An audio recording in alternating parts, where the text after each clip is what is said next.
Okay, we have to find the sixth roots of unity. So I will start by saying z raised to 6, that is equal to 1. Now this 1 can be written as cos 0 plus iota sine 0. Suppose you had to solve an equation which was z raised to 6 and that is equal to 2. Then you could have started by saying, okay, let's say this z raised to 6 is 2, and then this is cos 0 plus iota sine 0. Suppose you had to find the, let's say you have to solve an equation which is z raised to power 4 and that is equal to minus 1.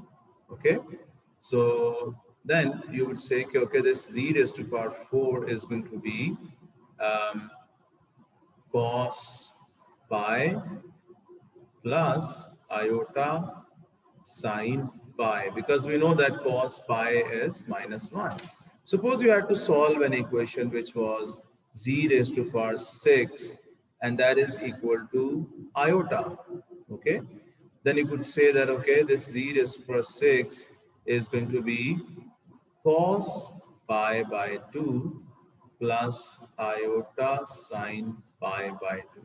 So that is how you have to basically start the solution of this given equation and to find these required roots. Okay, so now this z raised per 6, if you have taken a good start, then you can easily reach to the final answer here. Okay, now this z raised per 6 is this.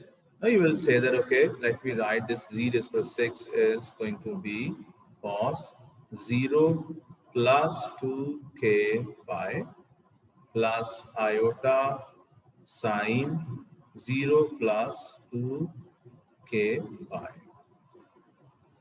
Okay, now this can now be written as z raised to 6, that is cos 2k pi plus iota sine 2k pi. Now using Uncle de Moivre's uh, rule here, I can say that this z raised to 6 is going to be cos 2k pi by 6 plus iota sine 2k pi by 6. Okay, I can write it as this z raised to power, sorry, now this 6 will not be here now because we have taken its sixth root. Okay, so this is basically z over here. Z is, when z raised to 6 was this, then it's through this De Moivre's rule here, the sixth root would be this 2k pi over 6. Okay, let me just tell you that, for example, if you have z is equal to um, cos theta plus iota sine theta, then according to De Moivre's rule, this z raised to n would be cos n theta plus iota sine n theta. So this is now the power is when you take the power 1 over 6 on both the sides. So this angle is going to, this argument is going to be 2k pi by 6. Okay. Now this z uh, in general becomes e raised to power iota k pi by 3.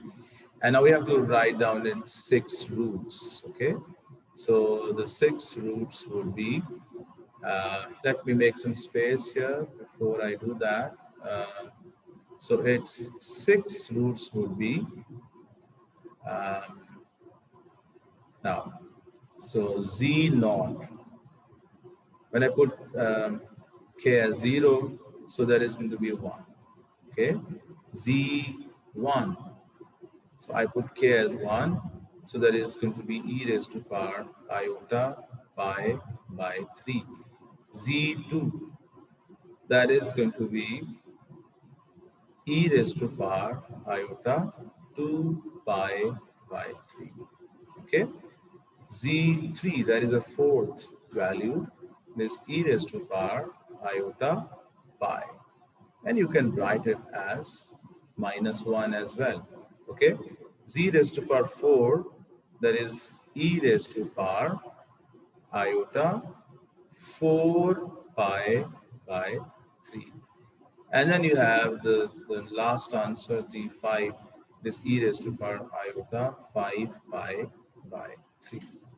So these are the sixth roots of unity.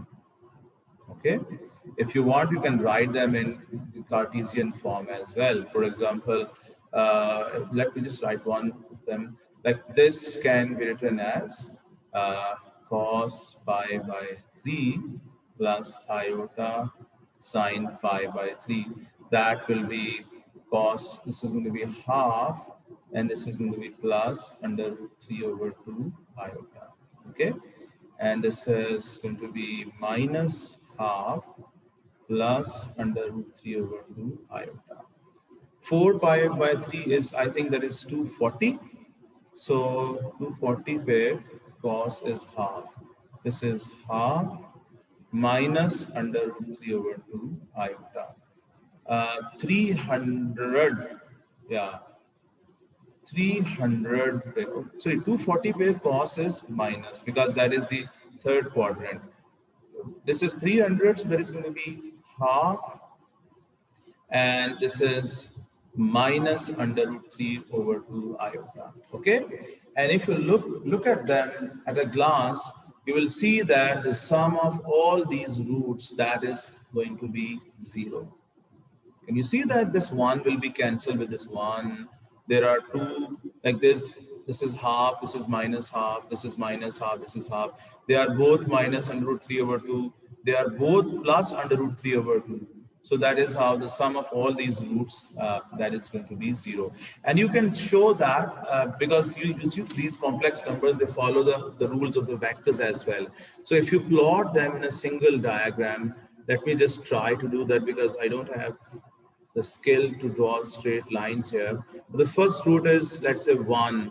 So this is 1 up to here, okay? And onto this, you draw the half plus under root 3 over 2. So this is half plus, you might go up to this, like this, okay? And then the next one is minus half under root 3 over 2. So this might be going up to this, okay? And then you have minus 1. So you reach here, this is minus 1. Then minus half and minus root 3 would take you down here. And then half minus this. So that eventually they are all going to meet the final, the resultant is 0 over here. You see? So this is the first one, this is the second, the third, the fourth, the fifth, and the sixth. So this way you see that the displacement, when you draw two vectors, so you see through the head to tail rule as well. So the resultant is 0. So you can see the sum is 0 as well. So that always happens in case of these complex roots. Like whenever you find the nth roots of any given complex number. Okay.